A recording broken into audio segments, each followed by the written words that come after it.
Welcome to another edition of RotoWire TV. I'm Jeff Erickson here with Michael Gottlieb. We might have some friends stop by, we might not. Stay tuned, we'll surprise you. But Chris Liss is off on vacation, living the life of leisure, as he likes to say. So good for him, bully for him for grinding away there and taking a little bit of a break from that grind. So we're proud of him for that. Okay, Mike. Week 3 in the preseason is in the books. As far as the preseason goes, this is supposed to be the most important, busiest set of preseason games. I'm dubious that there's a whole lot that can be drawn from it, but what did you learn? I learned one thing, that even the Lions can go 4-0 in the preseason and still look terrible, which they have in the past. So I'm like you, I don't really take too much stock into it, but there are a couple of things here and there that you take away. One thing is that the Patriots are going to be fine. There's no need to really get the worry meter up. I know they look terrible against the Lions, but everything's going to be all right in Patriots land. No need to hit the panic button. On the flip side of that, though, the Lions really look like they're going to get their offense in gear this year, and I'm pretty bullish on all of the options there with Even Matthew Stafford, huh? As long as you not have too much penalty for interceptions, if it's a -3 for interceptions or some crazy thing like -6 that I've seen for interceptions in a couple leagues, but if it's -2 and 4 points, I'm still bullish on that. Matthew Stafford will throw the ball a ton, and opportunity leads to results most of the time. I mean, the law of large numbers is the law of large numbers.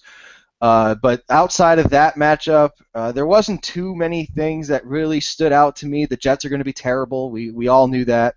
Now that their quarterback situation looks a little hairier, it's getting worse, and somehow, some way, it's getting worse, and it's just a butt fumble away from being the exact repeat of last year. And just lastly, that the 49ers and the Seahawks, they look like the class of the NFL to me.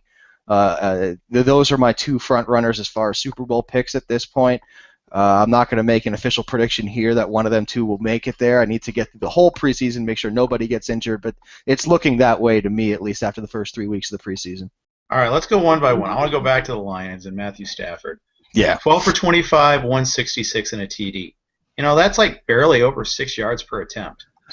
Yeah, but like I said, it's more about the fact that he's going to pass the ball 40 times a game. It looks like even though he may not get yards per attempt, they got tackled inside the 10-yard line, inside the 5-yard line on passes so many times last year, and that's not going to happen twice, especially with Calvin Johnson. He's going to score more touchdowns, which means that Matthew Stafford's going to score more touchdowns. And another year matured, maybe a little fewer on the interceptions, but the main thing that I took from it, as far as the Lions are concerned, is they have a lot of options now, and they're really looking like they're going to spread the ball around and maybe get Calvin Johnson some better coverages inside the red zone that they can exploit. They're not going to showcase everything in the preseason, but it's looking the way that they know how to spread that ball around, and they're going to. Yeah, I would say that's probably right. I will say this, volume matters. It really does matter, and he is going to get that volume, I think. But look at that Patriots game, for instance. There's a lot of turnovers created. That's why they had so many short field scoring opportunities. I'm still a little wary of the efficiency numbers for Matthew Stafford, and I think that if there's ever a year where he gets 575 attempts, all of a sudden you're looking at like a 3,300-yard passing guy. And it's not a 4,000 plus, and I just don't want to elevate him into my top 5, top 7 even. I'll take the discount where it's given. In the Stopa Law Firm auction league that we did a couple weeks ago, yeah, he came at a discount because everyone's stat friendly in that league, and they realize that, hey, he's not that great a real life player, but you know what? He's still going to get the volume. So yeah, but so he went for less than Tony Romo, which he should in my mind. Yeah. But I'm willing to take that discount too. Yeah, and that's why I'm saying that I'm bullish. I mean, I'm not going to pay top 5, top 7 money for a guy that with the upside to finish with top 5, top 7 stats, not because he's such a great quarterback, but because they're going to throw the ball. And their main running back, his best asset is that he catches the ball and he can run with the ball. And they look like they're getting the ball to Reggie Bush, left, right, center, up, down, B, A. It doesn't matter. They're looking to get him the ball. Mm-hmm. And that will help everybody, including Calvin Johnson, even Tony Shuffler in the red zone if you're going to go real deep. Even Chris Liss's favorite, Brandon Pettigrew, he loves him. So, if he can learn how to catch the ball, he may actually be in line for some fantasy stats. But take it easy, everyone. He still can't catch the ball. He hasn't shown the ability to catch the ball consistently. Let's go brass tacks here. How early are you taking Reggie Bush in a standard league? How early are you taking him in a PPR league? If I have one of the early picks in a PPR league, that's 12 teams, 14 teams. So let's say up to like 1 through 4, which we're going to talk about this a little bit later, but in the Google Plus Fantasy Football Central League that drafts tomorrow, we have the 3rd overall pick. So in the 2nd round, coming back around, if Maurice-Jones Drew isn't there, or if there are a couple other guys that aren't there, I would feel very comfortable drafting Reggie Bush in the 2nd round of a PPR. If you're looking at a regular scoring league... He won't get to you, by the way, just so you know. He's not going to get to you at... how many teams is this, 12, 14? 12. So you're looking at 210? No, you're not going to get him. Likely not. Yeah, likely not. In a PPR league, no way. Yeah, Sproles will be gone probably too, I would bet. Yeah, but let's say the guys like Maurice-Jones Drew, if he's there, that's kind of the range that I'm targeting. He probably won't be there either, but that's kind of in the range that I'm lumping him with. With the Maurice-Jones Drews and the Darren Sproles of the world. Actually, I might even bump him a little bit above Darren Sproles because he'll get more running looks as well as the receiving looks. Oh, it's a no-brainer. I don't even think you're going on a limb there. I think that's accurate. Yeah, but let me give you 4 running backs. You rank them for me here, and then I'll let you steer the ship again. But I'm going to co-opt it just for a second here. Okay, Maurice-Jones Drew, Reggie Bush, Darren Sproles, Chris Johnson. Give me an order. So Maurice-Jones Drew was first. Then I'd probably have to say Reggie Bush second. And then Chris Johnson, then Darren Sproles. And I'm really torn between Sproles and Chris Johnson. I'm not a huge fan of Chris Johnson. I don't think they fixed that offensive line. It was a real problem last year. I'm not saying it's necessarily Chris Johnson's fault. I just don't feel like he's going to get the blocking nor the quarterback play to necessitate a big year from him. That's really so. Maybe Chris Johnson proves me wrong. History says he may not. He's a 50-50 guy, and I'd rather take a safe bet in a PPR league like Darren Sproles, who I know is going to catch balls. So that's going to really help. I've kind of gone full circle on this. Chris Johnson was in that guy killed me club last year. I'm not taking him. Now I'm taking him. I just took him actually to get another expert draft. It's a slow draft at least, thank God. Instead of wasting another 3.5 hours or whatever it takes to do these. Sometimes they're quick, but I took him at what did I take him? 2.6. Sproles was gone and Reggie Bush was gone. I took him over MJD. So you think that's folly, huh? Here's my view on it, and there are others that have said the same thing. If we were talking about Maurice-Jones Drew at this time last year, he would be the defending rushing champ. He led the league in rushing 2 years ago, and last year was not a good year. Very many reasons why. Yeah, including him breaking his foot and having exactly. I like to call it the Liss Frank injury because it should be named after him. But anyway, he's not here to defend himself. Yeah, Liss is I heard that Liss Frank is a killer, but the foot was a problem. He also was holding out. He wanted more money. But if there's ever a player that needs to have a really good year this year, this is one of them. And playing with that chip on your shoulder can really help. I'm not saying that he wasn't playing with a chip on his shoulder other years or that he needs the extra motivation, but it's there. And it's a legitimate bump in the rankings for me as far as Maurice-Jones Drew needs this year to be very good to set up the rest of his career. Yeah, he does, but he's also doesn't have the benefit of being young enough that there is a rest of the career that you really want to look at too much there. That's the thing I kind of worry about him. Yes, he's looked good so far, and I bumped him up from where I had him before, but I don't know. Maybe I'm just a hater. Who knows? Yeah, well, let's say he doesn't do 2 years ago season. Let's say he does 85% of it. As a second running back, sign me up. I could sprint, don't walk towards that pick. So that's kind of the gamble that I'm taking on Maurice-Jones Drew. That he's just one season removed from being the NFL's leading rusher, and if that makes him a second-round pick, then yeah, I'll take him. Okay, fair enough. And I don't necessarily even dispute taking him in the second round. I just like Johnson better. Doesn't have a pre-existing injury. He's younger. It's not like Tennessee is a worse offense than Jacksonville overall. So if you're going to use the team context against Johnson, you have to use it against MJD too. Which is why I'm not saying go get him in the first 10, 12 picks, but in the second round, both guys should be in the same. I'm not saying go one round higher. It's just 1 or 2 picks, I go higher. I'm not going to argue with someone if they take Chris Johnson over Maurice-Jones Drew. It's not something that I'm going to do. But that actually ties in nicely to something that I wanted to talk about. We said, both you and Chris last week, you both were saying, don't be dogmatic unless you're talking about being dogmatic. So, we kind of touched on it a little bit before. Are there guys that have exemplified that for you this year in drafts where you said, never draft this guy, you're not going to get the value out of him, but you found in some drafts you've gotten value out of him? Or the flip side, that you thought that you were going to, get some really good value on a guy. You thought you were the highest in the draft on him, but then someone just jumped in front of you and took him. I'll give you a couple examples. One was Stafford, actually. I don't ever intend to target Matthew Stafford, but if that's what the draft's giving me, I'm going to take him at the right spot or in the auction in this case. The flip side of that was I was pretty high on Darrell Richardson last week. I'll be happy to grab him with my third or fourth running back in the stake league auction.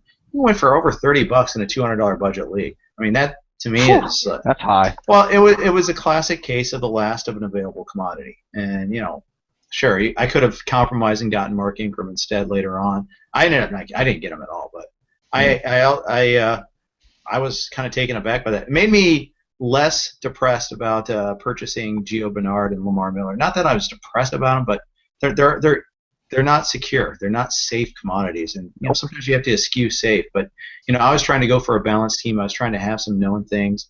And Bernard is my number 3 running back on that team. I spent $20 on him. I spent $28 on Miller and $37 on Steven Jackson.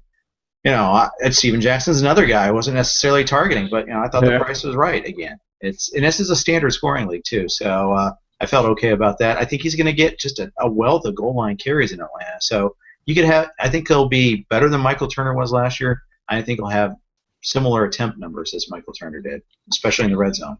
Steven Jackson, over under 10.5 rushing touchdowns. Over now that I bought him.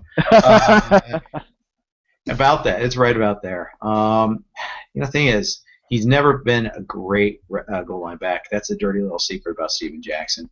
But is that a function of St. Louis's offense that he's played in since he's been there? Or is that a function of him being his ability? I don't think he's had more than 7 rushing touchdowns in a given year, though.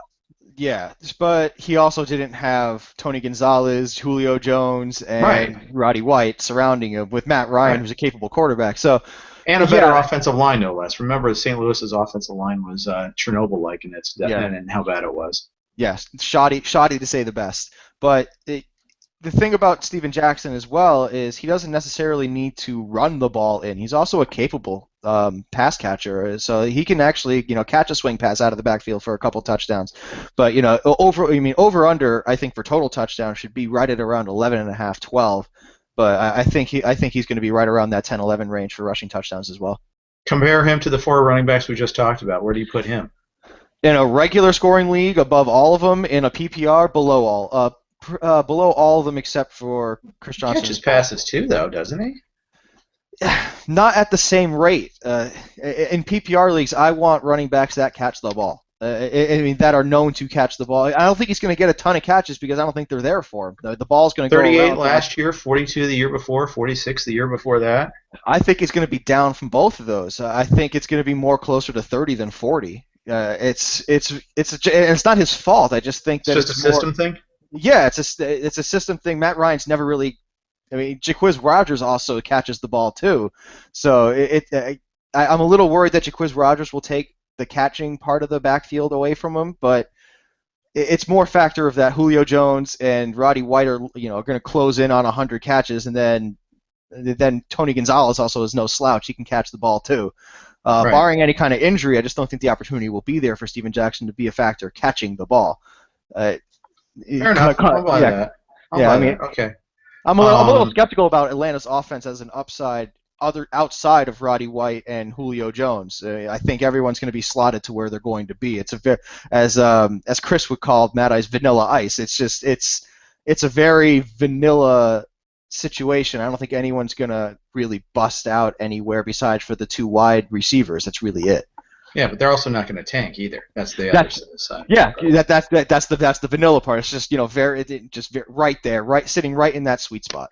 What's really funny about the Stake League is that Chris has vanilla ice again, and Yet I've got the three of the four guys that are gonna get the benefit of it. I've got Jackson,Ve got Gonzalez, I got Roddy White. I didn't really target any one of them. I was going totally agnostic in this auction. My whole goal was to kind of keep it. It was a total spread the risk. It's a 16-teamer, and I think it's vital to spread the risk in a 16-teamer. One injury to a stud in a stars and scrubs league, and you're just hosed. Yep. And I also thought it was interesting that a couple weeks ago, Chris was giving you flack for DeMarco Murray and for drafting McFadden. McFadden. Yes. You were giving me flack. Let's not blame Liz on this. You were giving me flack. Talk about spreading the risk. I'm still going to give both of you flack. Those are two guys that, unless they're my third running back, I'm not taking them. It's just that's not even risk at that point. Everybody's saying that. You're not going to get him as your third running back. That's not realistic. Yeah, once you go running back, maybe. Well, DeMarco Murray is my third running back in that league, so yes, you can be. But I also have Peterson. He's kind of safe, I think. Yeah, he's a good. Yeah, that's a good safe play coming off. But 2 years. I mean, Adrian Peterson is obviously the best running back option for overall, both kinds of scorings. Just you don't have to think about that one much. But with DeMarco Murray as your third running back, it's just. Yes, you have no risk as him as your third running back. Even as a second running back, I feel like that's not risk anymore. That's a guarantee that you're going to miss at least 2, probably 4 games a year out of DeMarco Murray. Just always seems to get some kind of injury, some kind of nagging injury. He always has so far. That isn't necessarily a predictor here of the future. Hey, I need you to go on a soliloquy for a second here. Talk about your strategy on this upcoming draft. Absolutely. I got to step away for a sec. I'll be right back. Okay, so I am going to be participating in the Google Plus Fantasy Football Central expert draft, if you will, and we have drawn the 3rd overall spot. It is a PPR league. It is also a 2 flex league, so you have quarterback, 2 running backs starting, 3 wide receivers starting, 1 tight end starting, plus 2 flexes. So the extra flex spot actually provides me a lot of flexibility as far as strategy is concerned. Anyone that's in a 2 flex league, I always recommend getting at least 1 running back in that flex spot, just because it can serve 2 functions, 1 for bye weeks for the other 2 running backs, and then furthermore, you can get 3 running back production spots, which actually can be rather advantageous for your team. In a PPR league especially, you definitely want I'm definitely going to target 3 running backs to start. And then, since the wide receiver position is so deep, you can kind of afford to wait a little bit and then try to snag 2 quality guys, a flyer, and then just an upside guy. So my strategy in the beginning is going to be running back centric, and I can guarantee you I'm taking a running back with my with the 3rd overall pick. There are a couple guys that I'm definitely targeting. I'm pretty sure Adrian Peterson's not going to be there, but in a couple mocks that I've done, it's gone Doug Martin and CJ Spiller 1-2. And if Adrian Peterson's there at 3, I'm going to take him over pretty much everybody. The only debate that I would possibly have with the number 3 overall selection is if both Peterson and Doug Martin are there. Then I'll have a little bit of debate. So that's one of the options that I'm considering there. And additionally, if both Peterson and Doug Martin are gone, then my debate becomes between Jamal Charles and then between CJ Spiller. Those 2 present very similar boom or bust type situations. They can have really big games. They can have really small games. However, changes in schemes lead me to believe that both of them are going to be in the more boom category than the bust, even though Jamal Charles last year was, he can have 250 yards one week and 10 the following week. So hopefully this year under Andy Reid, he's going to be a little more of a safe pick for everybody. So Jamal Charles, I find less risk overall. Then C.J. Spiller is, Doug Marrone or the brass at Buffalo said they're going to give him the ball until he pukes. That's an encouraging sign for me. That's definitely something I'm very much considering at the number 3 overall pick. Then swinging back around, I'm definitely going to try to go running back if I can, if there's value there.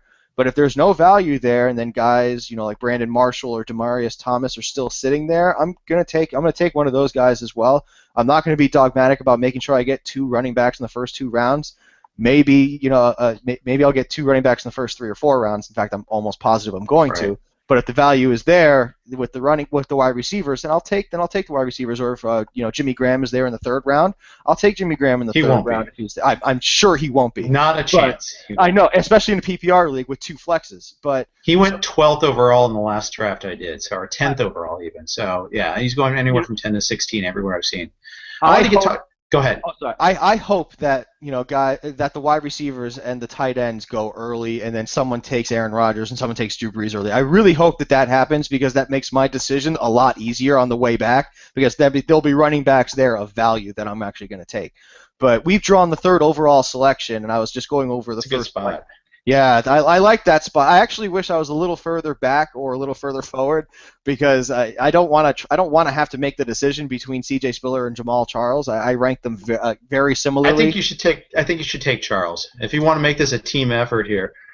Chris and I were talking about Spiller on the show today. I mean, the Buffalo offense took a huge hit this week. Yes, they did. Cobb can't come back. If Manuel's not ready, you're going to have Nightmare Tool at your starting quarterback for week 1. Jeff Toole, that is. You just can't have that. And the other thing is, Spiller did limp off. They said it was blood from another player's uniform, but he was down. I just saw the replay of it. I watched the replay of the game itself. They came out and looked at him. He was down. He was limping. It wasn't just that it was some other player's blood. That's like the post hoc thing there. And then the elephant in the room is his step-grandfather. We were talking about this. I don't know how. It seems crass to talk about it because real lives were lost. We're making draft decisions too. We have to talk about it. I think we wouldn't be doing our jobs if we weren't. Yeah. So you heard about this, right? Oh, very much so. It's a very sad scene. And I don't want to make it seem like I'm gonna just completely glossing over it. It's more a matter of, I think that it can actually focus an athlete as well as distract from them. So when they're at work, especially, the best thing to do when you're at a time of crisis for some people is to be at work. So there's 2 sides to that coin. But on the quarterback coin, with Cobb possibly, some reports saying that the concussion could be career-ending. I'm more along the lines of, if you have a bad quarterback and you are a really good, if you're one of the only options as far as rushing and receiving the ball, that actually may help you slightly rather than really detract. I think he's going to get more of a workload in that case, both rushing and receiving. It may open himself up to more hits and being worn down later in the year, but it's at least something to think about. But I agree with you that Jamal Charles is more likely to be the pick of mine, because Andy Reid will level out his performances. I'm not sure if he'll get 250 yards in a game as often with 30-something carries, but he's more likely to get 100, 120 yards on 15 to 20 touches a game, and that kind of consistency, especially if he's catching the ball as well, is something I'm really looking for out of the first-round spot. Now that he's practicing again and he's off the PUP list, where are you on Arian Foster? Not very high. I don't like the fact that he didn't practice for a very long time, and now there's other injury concerns as well. I'm still going to draft him. If I was later in the first round, I'd still draft him. But like I said last week, he's at that line where I start to think about Calvin Johnson in the first round. So I always pick a running back where, if we're past all those running backs, then I take Calvin Johnson. Arian Foster is that line now for me this year. So it goes Adrian Peterson, Doug Martin, C.J. Spiller, Jamal Charles, then Arian Foster, and at that 5-6 range, that's when I start to think about it. No Rice or McCoy for you?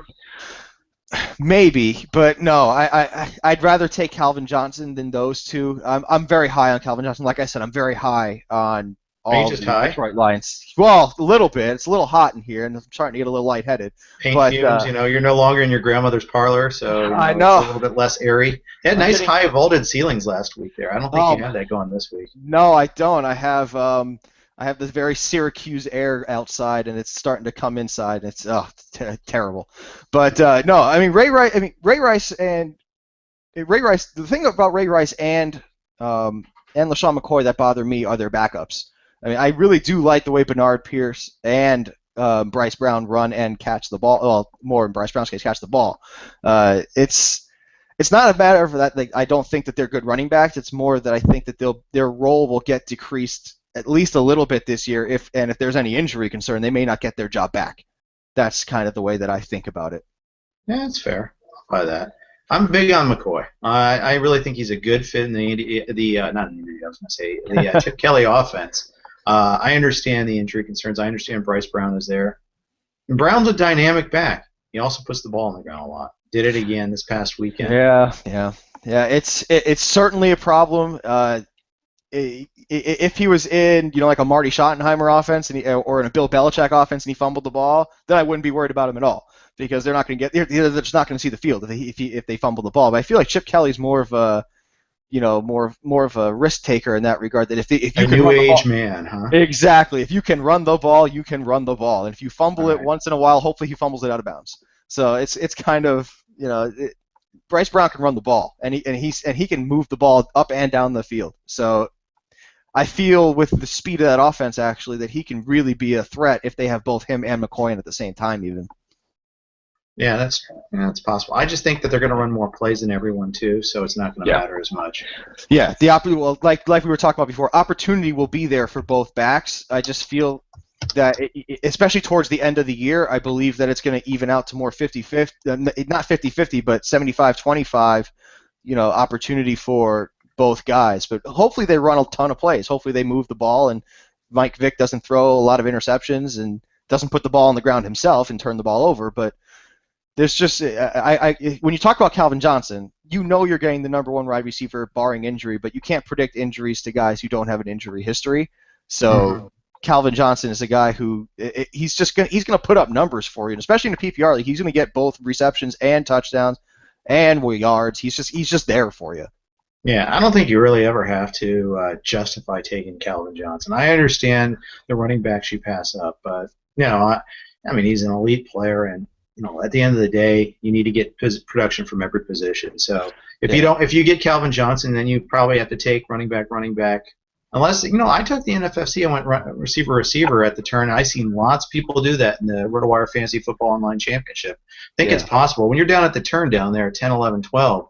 I think it's viable to go with two receivers, especially in the case where in this one we had third-round reversal. I think that makes a big difference too. Obviously, it makes a big difference. Absolutely, but in this draft with the third overall pick, there is no third-round reversal. It's traditional snake. At the first pick, I'll give it away here. I'm going to go running back. I mean, between Martin, Peterson, and Charles, I can't pass on them for Calvin Johnson. I agree. I can't do it. So, but on the way back around, if there's a wide receiver that's there, yeah, I'm gonna I'll take if there's like a top 4, top 5 wide receiver there, and it's just bit part, or if it's, and then between them and Lamar Miller, or just best available next tier back, I'll probably take one of the first tier wide receivers if they're going to get receptions as well. Very good, very good. All right, what else do you got for us for this episode? Oh, so basically, we still have a bunch of the games to go over from the preseason. But furthermore, there's one last strategy talk that I wanted to go over. Okay. Just for everyone, we talk about not being dogmatic. So a lot of questions have come in though. If there was one thing that you were going to be dogmatic about, what was it going to be? Even though we always say don't be dogmatic, don't be dogmatic. But if there's one guy that or one specific idiom that you can give to people other than don't be dogmatic, what would it be? Take kickers last. Take defenses second to last. Flip-flop the order if you want to. It's fine. I had a radio host ask me just the other day, just on Sunday. He's involved in drafts, which is always good, so you like that. But he goes, well, he took the Seattle defense in the 9th round, and he goes, A, are they your top defense, and B, was that a good pick? A, they are my top defense, but B, no, it's not a good pick. Unless, absent a league where you have just ridiculous scoring rules, or you start 2 defenses, something like that, there's no way I'm going to take a defense that early. I just won't. Yeah, the only exception, I may flip-flop those because as really corny as this sounds, I'm really high on Phil Dawson and his kicking situation in San Francisco. I think he's been just an overlooked kicker in Cleveland, and he can score a ton of points in San Francisco. However, don't go crazy. I mean, I would flip flop the defense and the kicker in that case. Well, like I said, that's fine. I don't care about that. That's fine. But there's no, David Akers is the perfect example of why you don't. 2 years ago, David Akers was a standard deviation better than everybody else. Last year, he was way down in the pack. He was terrible, and now he's kicking in Cleveland. Or Detroit. No, Detroit. Excuse me. Detroit, yeah. Yeah, Cleveland lost their kicker to San Francisco. San Francisco went to Detroit. All right, very good. Yes. And so they found like the one guy that was almost as old as Jason Hansen. I thought that was nice. Yeah, and then speaking of Jason Hansen, I think that kickers as they get older get better somehow. I don't understand how it is that they just become more accurate as they get older. But it's just I like the they're running on the job. It's a craft. Like any, they get better at it over time in terms of their technical skill. And let's face it, it's not exactly like it's a stressful position in terms of they don't have to do 100 kicks a game or anything like that. They just do a couple of them. And I'm just wondering why there aren't more soccer players from Europe or from elsewhere that just that are mediocre in the EPL or somewhere that just come over to the NFL and just boot the football 60 yards easy. Because they're soccer players, and they don't want to, and they're making good money still. I mean, if they have a trouble landing a job, it's one thing, but then it's an entirely different ball, an entirely different skill. It's a fish out of water thing. It's like saying, why isn't a mediocre college football player not go play professional rugby? Because they don't. They just don't. I've seen. There's a couple of videos of when Chelsea came over to America and they practiced with the Seahawks, I believe it was a year or two ago, and Peter Cech, who's their starting goalkeeper, he kicked the ball 75 yards off a tee, and he's not practicing, and he's just drilling it every single time, and that just the random things that I think about and tweet about occasionally. Sure. But let's talk Peter Cech for a second there. He'd be the single worst guy to convert over because he always wears that soft concussion helmet there. It looks like the I'm a Lumberjack song from the Monty Python skit. But, you can't. The way emphasis on concussions in the NFL, he'd be the last guy you want to bring over despite his leg strength. But anyhow, go ahead. Well, he'd be used to wearing a helmet. That's pretty much the only way. That's the flip side of it. If he just puts on a bigger, cushier helmet, that's pretty much all I get from that. But, but... Yeah, not to get sidetracked too much by soccer and stuff, but who won that game today, by the way? Anyhow, 0-0. That was a draw between Chelsea and Manchester United. If you own goaltenders or defenders on each team, you did very well today. Both conjured up a few shots, so you got a few saves, and you also got a clean sheet for everybody. So, reminiscent of the Simpsons skit. Holds. The goggles, they do nothing. But no, not too much. This is the wrong fantasy football. We're talking about the American football. But another question that came in today, actually, just recently, a question to you and also to Chris, but to you now. What's your favorite fantasy football format, and what's your favorite league that you're in?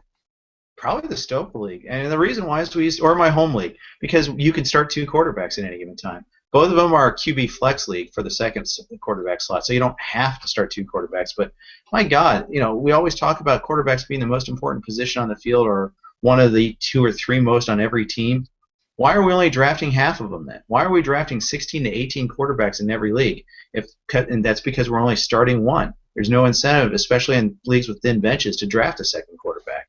Here in a two-quarterback league, it's a lot different. And in the case of the Stoke League, it's an auction too, which I also prefer over the draft format, the snake draft format. I like all the nuances that we add. I agree. Chris and I had another discussion today on the radio about, is fantasy football going beyond just player evaluation? Do we really have to prove it's about gaming too? Well, yeah, maybe, and that's true in almost any. But I think that's true in almost any game. I'm more inclined to a little bit. I mean, Elaborate. There's two ways to look at it. As far as fantasy football is concerned, you can't just sit there with a computer and just crunch numbers and then draft guys, just based off of last year's performance, or you can't just do that. There is a skill aspect to it, which is why it's not considered, a game of chance. It's really a game of skill. So. Right. So yes. So it's more than just player evaluation. But am I ready to take that next step? No. But so you like your standard scoring leagues, plain vanilla leagues. You don't like any nuance to your leagues yet, huh? Well. No. I love auctions. I love two quarterback leagues. I actually like what I like is a 14 team. I don't like 16 team or 18 team leagues. It's just at a certain point, if you're killed by one injury, I don't tend to like those leagues because I can appreciate that. yeah, then it becomes more of a game of chance. You just happen to you drafted a team that didn't get injured. Yes, there should be a little bit of that because you can predict a little bit of who may get injured, who may not. But it's also a case of you don't want one injury just to kill your entire season. That's when you start seeing guys just give up 8-9 games into the season because they know they have no chance. So and then they don't trade with anyone. They don't pick up anybody. They're just dead teams. They're just dead players on that team, and that's when it starts to not get very fun if you only have half the league participating. So I like 14 is where I kind of would draw the line there, but I really love deeper rosters and especially I hate team defenses. I would rather draft IDP all day every day. I think that, and not just the one lineman, one linebacker, one cornerback. Anyone can do that. You can throw a dart at a board and get a good guy at that point. The minimum I'd like to do for IDP is 2 of each position, so 2 defensive linemen, 2 linebackers, 2 defensive backs, and then also 2 IDP flexes, so you can just kind of choose your way around there. But that kind of evens out the scoring as well, so you can't just totally pass on defensive players even though there's a really deep pool, because those guys can really win you a week or lose you a week if they don't score any points. So a deeper roster, but not a deep team, not as deep in the teams. So you have to draft well still, but you don't have to draft the non-injured team. You just have to draft a good one. All right, fair enough. But injuries are part of the game too. Luck is a component of our game. No matter how much we declare it's a game of skill, and it is. There's still a luck element. Just like poker is a game of skill, there is still a luck element, and you can't completely cancel out luck either. And so I guess you can do whatever you can is to try to try to make it a little bit more negligible, but you can't negate it all. Yeah, and you were talking about the Stopa Auction League, which kind of blends into another thing that I wanted to talk about today. We haven't talked about auction leagues much. We've talked about mostly snake draft strategies, right? When to draft these guys. But for auction leagues, I know it's a little bit more of a baseball thing than it is a football thing. But it's becoming more and more popular in football. More and more leagues that I see around, especially in big money leagues, they're starting to go to auctions and blind bidding and waivers and blind bid waivers. So strategies that you have for auction drafts, how much do you like to price enforce, if at all? Because if you're not ready to get stuck with a guy you don't necessarily want, or just do you have guys tiered in a way where you kind of want to get one of these guys no matter what the cost, even if you have to overpay a little, or are you just more, I trust my rankings, I trust my dollar valuations, and I'm going to stick with them? I think in football auctions, I think you have to start off with the balanced team versus stars and scrubs. First of all, make that calculation, because you might find that a star player is going for a couple bucks less than what your values say, but if you buy them, it blows up your entire strategy if you're going to spread the risk. And I've done a 16-team auction like we did in the stake league last week. I just didn't want to pay top dollar for anybody. I didn't want to pay more than $40 for anyone, so I didn't. And even though I saw some guys go in the upper tier of guys that they might have been a $2 or $3 bargain, it's just you do that in such a deep league. You're really throwing yourself down the road. You have to be so disciplined to try to get the $5 guys later in the auction in the end game, and trying to make sure you don't. And the thing is, you pretty much cancel yourself out of any bargains in the middle when you go that way. You're not going to get too many of the guys that are going 20 and they should go 25. You're just not getting those guys ever, because you're already maxed out in your budget. Yeah, I saw that last year. So this you're gonna love this. So I was subbing for a friend of mine who was in an auction league. I think he was in Vietnam at the time, and I was in San Diego. So he was doing a Google Plus Hangout with me, and I was in the live auction room, and he was yelling at me to bid or to not bid, and then I was yelling at the other people to bid or not bid, and he overspent a little bit on Ray Rice. So he went big on Ray Rice. I mean, he went way over budget. Okay. And then another guy he liked was Matt Ryan. And Matt Ryan in a $200 cap league went for $12 last year. 12, and it's a keeper league as well. So that guy didn't get him. He did not get. He didn't have the money to go get him. All the pain. Pain right there. Yes. Yes. Exactly. And it speaks to your point exactly. If you go big early, you can lose out on a lot of value in the middle. So do you have strategies to try to get people to kind of, egg them on early to get them, overspent in the beginning so that you can get your value guys, your balance guys in the middle of the draft? Like, do you float out guys you don't necessarily want, but they're going to get bid up even though they shouldn't in your case? Of course, you nominate those guys. I mean that's standard strategy there. The real key here is usually you got to try to do the best you can to find out who your opponents like and bring those guys up. Let them get their guys, but because they're going to spend the extra $2 or $3 on them. And it's money off the table, and yeah, you may like them too. So if you do like them, you bid them up full, and if you get them, great. If not, at least then you're making somebody else pay more. You obviously the other standard strategy is if you buy a couple of guys at a particular position, you nominate that the rest of the way. I mean, but you got to be careful you don't get stuck. But if you get that tight end early on, if you're the one that buys Jimmy Graham, your next few nominations better be Jason Witten and Vernon Davis and the like. Get that, because you don't want the nightmare scenario for you when you are the one that's spending 35 on Jimmy Graham, as just an example, is someone else getting Tony Gonzalez for 10. You don't want anybody else to get the windfall. So the longer it drags on, the better there's a chance that they can get that windfall. So I almost try to get next time it's your nomination, you throw out that next highest tight end out of the chute. Just you got to know where the tiers are. You got to know where the player pool is at. You got to know who's left within that sort of category.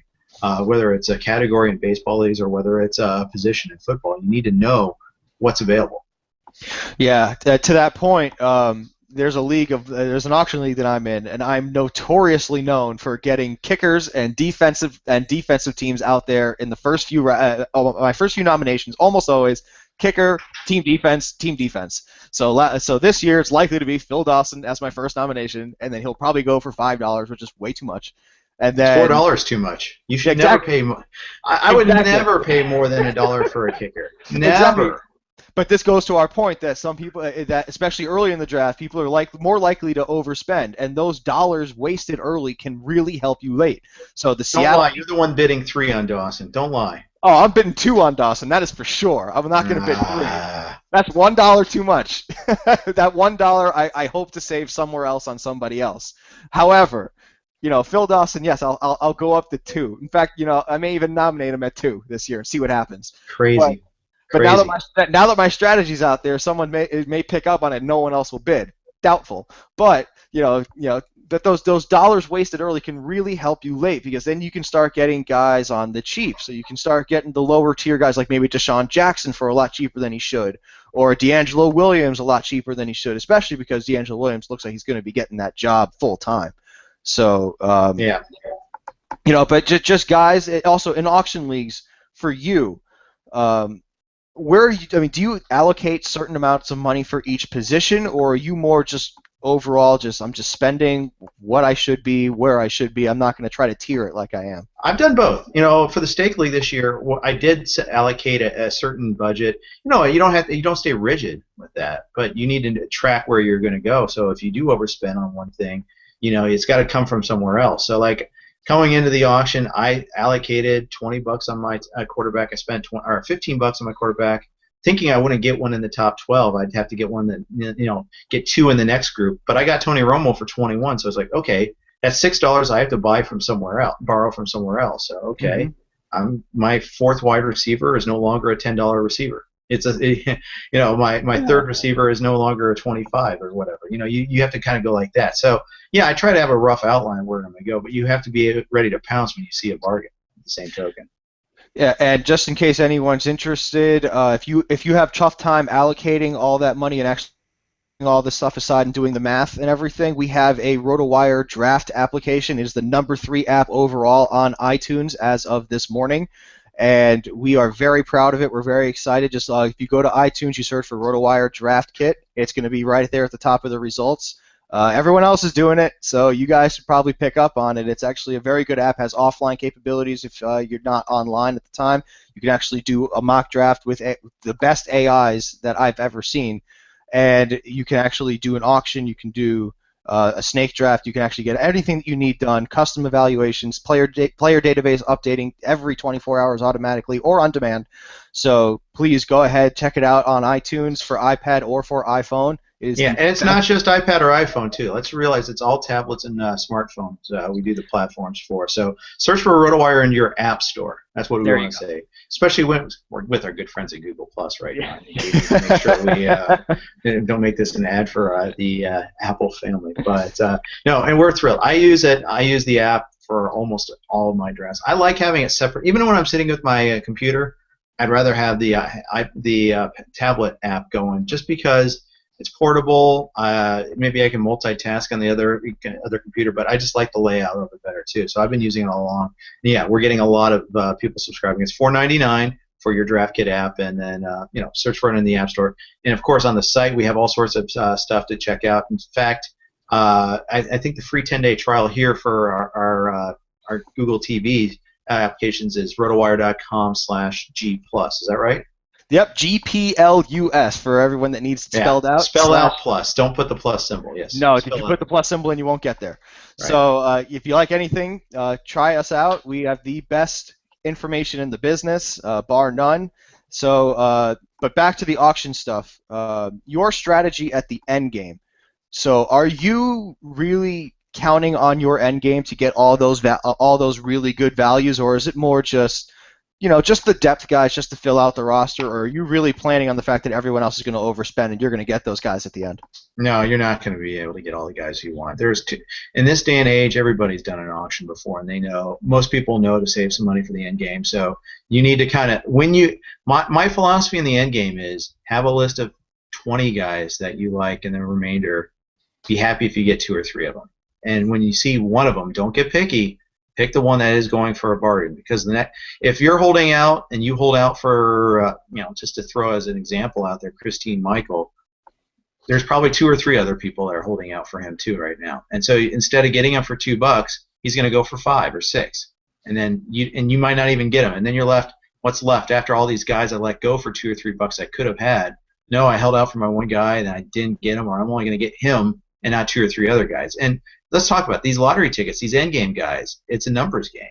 You don't know which one of those is really going to pan out, which one's really going to get the opportunity. You can kind of guess as best you can. You can try to get it, and you have certain guys you target. But it's so much about opportunity there, and it's whether the starter in front of him has gotten hurt or not, whether his team takes the next step as a whole.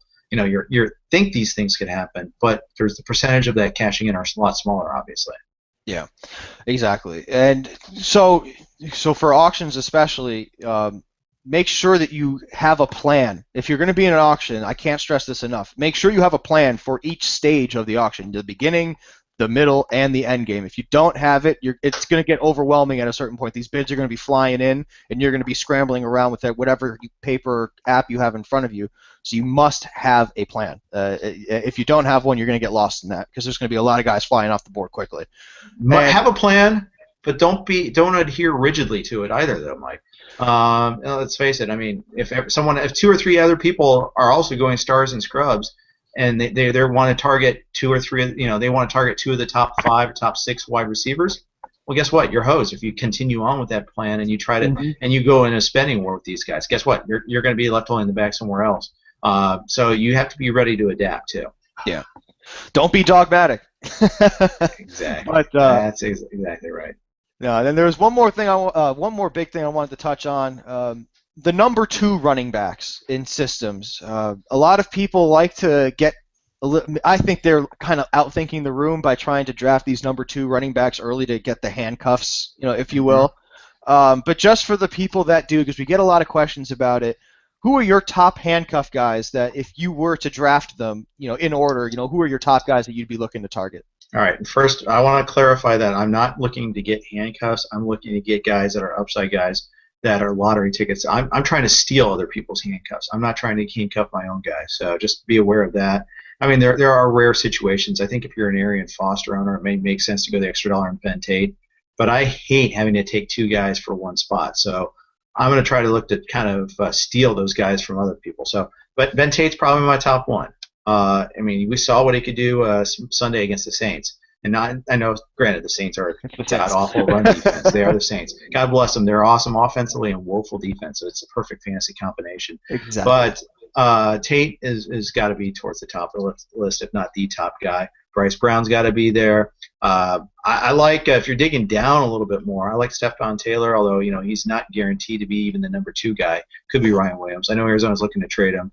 I like Bilal Powell a little bit. These are the guys that they're on stinky teams, or at least perceived stinky teams. They're going to be a little bit cheaper to get, but I do like both those guys. The guys the rising stock guy right now is No. Marino. He might even start the year.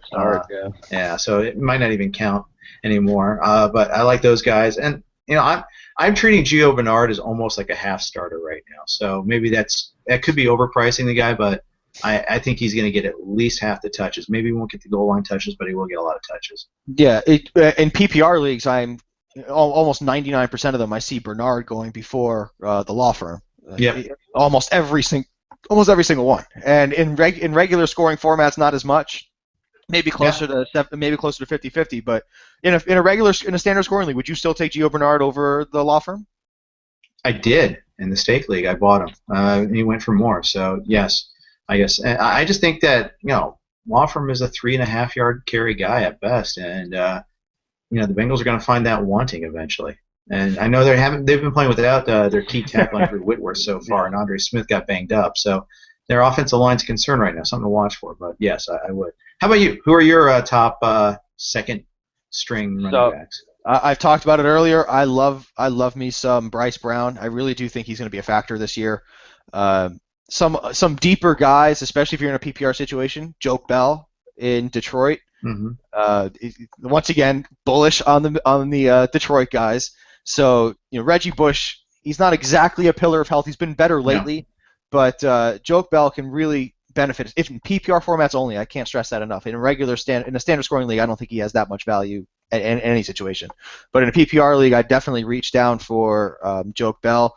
Sean Green in Tennessee, he may get goal line carries right now.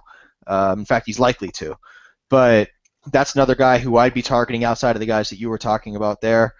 Those are the main ones that I'd be going for. Bernard Pierce.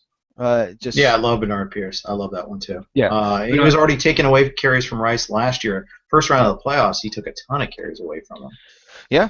Ray Rice, I still think has a lot of value even with Bernard Pierce there. It's just Pierce is that good, and I feel like at a certain point Baltimore's going to have to figure out a way to get them both involved, or else they're going to lose. They're going to lose them, and you just like with Michael Turner and San Diego back in the day, that really came back to bite them pretty hard. What do you think about Quiz Rogers? So in PPR situations, once again, kind of like Joke Bell in that situation, he's in line. I actually was really high on him at the end of last year because I did not think that Michael Turner was coming back. So I thought, this is finally the time to Quiz Rogers can showcase all of his skills.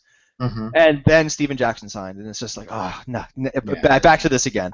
So it's frustrating. I take a flyer on him late. I wouldn't overpay for him by any stretch of the imagination, but definitely in PPR situations, worth a flyer for sure.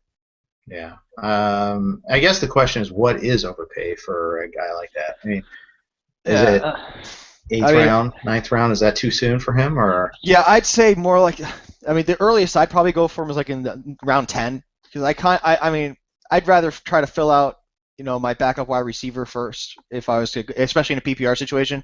I'd rather try to get my depth wide receivers figured out before going for a backup running back. But if I was in the mood, if I felt really good about my team going into the 9th round, then I may reach a little bit for him. Mm-hmm. But I wouldn't be too inclined to do that. I'd rather wait. I'd rather wait to see especially if Joke Bell was still on the board, or if Pierce was still on the board. If there's more than 2 or 3 of them still available, I'll wait that extra round. But if not, if he's the best available backup left, you might get a little bit of inflation based on the best available commodity at the position, which would be, I'd be comfortable doing that with Jacquizz Rodgers. All right, very good. Well, hey, next week, Labor Day is Monday, so we'll work out our schedule with that. The fourth and final game of the preseason will be in the books for everyone. We'll see a lot of roster cuts, and we'll also see the results from Mike's draft here, representing RotoWire and this Google Plus fantasy football community. So we'll have full results for that, review that when we come back next week, and Liz will be back as well. So, and he'll have his NFFC results. We'll have a lot of good stuff to talk about next week. And one thing Go ahead. One thing to guarantee about Mr. List, he will not mince words. If I do terribly, he will let me know. So I'm kind of looking forward to it. I'm just going to have some popcorn and watch there. So I'll have fun defending myself. All right, Michael, thanks a lot. Thank you, Jeff. And just remember to go to rotowire.com/GPLUS. That's G+. Spell the whole word out there at the end, PLUS, for a free 10-day trial to RotoWire. Jeff, do you have anything else to add? I think we're good to go. Thanks again for watching the Google Plus Fantasy Football Community and RotoWire TV. We'll be back next week.